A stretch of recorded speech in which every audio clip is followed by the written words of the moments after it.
Herkese merhaba. Kanalıma hoş geldiniz. Bugün sizlere sokak simiti tarifiyle geldim. Onun için ilk olarak yoğurma kabıma 275 ml ılık suyu ekliyorum. 1 tatlı kaşığı tuz, 1 yemek kaşığı da şeker ekledim. 1 paket kuru maya. Mayamın açılması için şöyle bir karıştırıyorum ilk önce.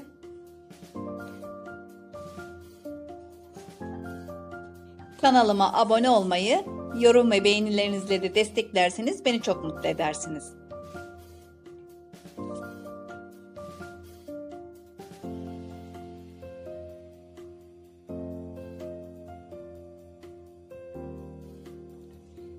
Unumu ekleyerek hamurumu yoğurmaya başlıyorum.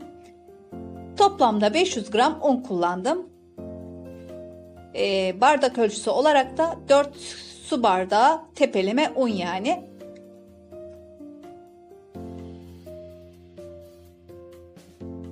Toparlanan hamurumu tezgaha alıp çok fazla ekmek hamuru gibi yoğurmaya gerek yok.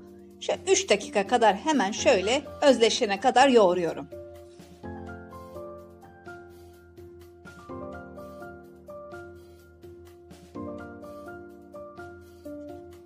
Silindir haline getirdiğim hamuru 7 eşit parçaya bölüyorum.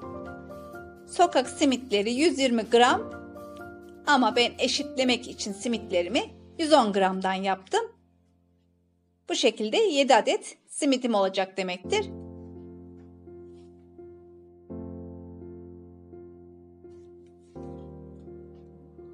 Hamurları orta kısmından bastırarak küçük silindirler elde ediyorum. Bütün hamurlarıma bu işlemi yaptıktan sonra 30 dakika bir mayalanmasını bekliyorum.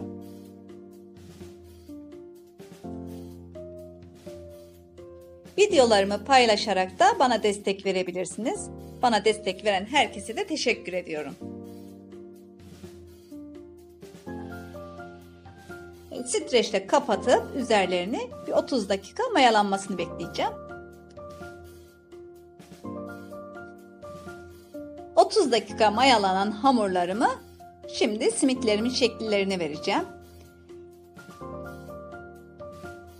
Fazla kenarlarına bastırmadan orta kısmına bastırarak silindir şeklinde hamurumu büyütüyorum.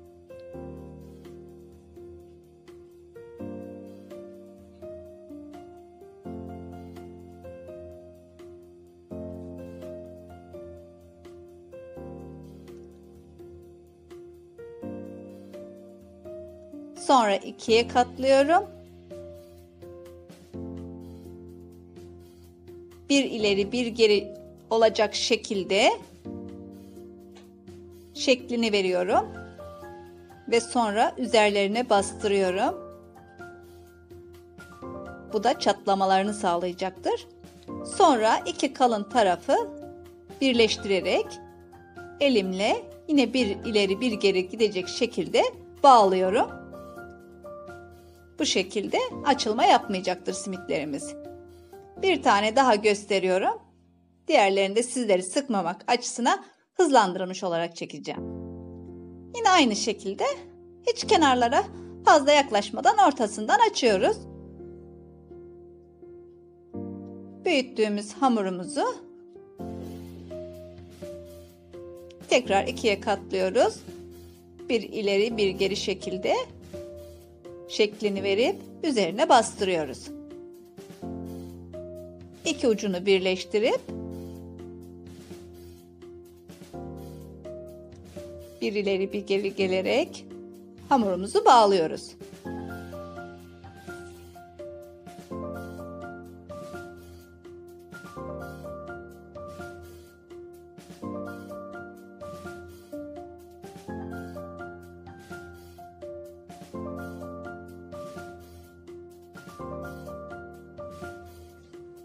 Bir çay bardağı pekmez, 2 çay bardağı su ve kavrulmuş susamım var. Susamlarınız kavrulmamışsa ilk önce susamlarınızı kavurun. Görüntü açısından hiç güzel olmaz çiğ susamla. Şimdi simitleri bir bir pekmezli suya batırıyorum ve fazla suyunu akıtıyorum. Sonra susamın içerisine alıp güzelce her tarafına susam gelecek şekilde susamlıyorum. Ve bütün simitlerime aynı işlemi uyguluyorum.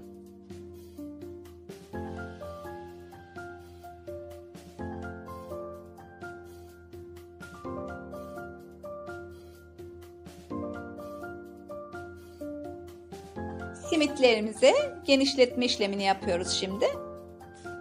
Elimizin içerisinde hafiften sıkarak bütün her tarafını döndürerek aynı eşitlikte genişletiyoruz.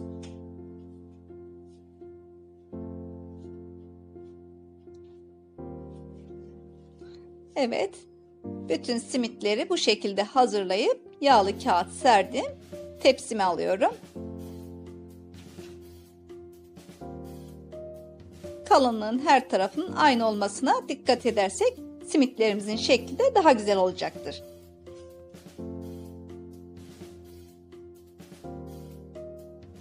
Fırına dayanıklı bir kapla fırına su koydum. 200 derecede fırınımı ısıttım. Fırınıma pişmesi için gönderiyorum simitlerimi. 200 derecede 15 dakika pişen simitlerimi sunum tabağıma alıyorum.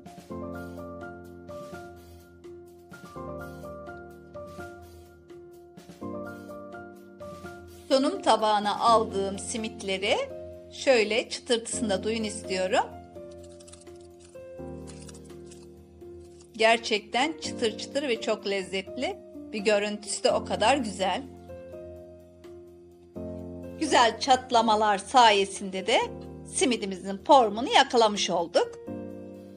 Gerçekten dışarıdan aldığınız simitlerden daha lezzetli olacağına emin olabilirsiniz.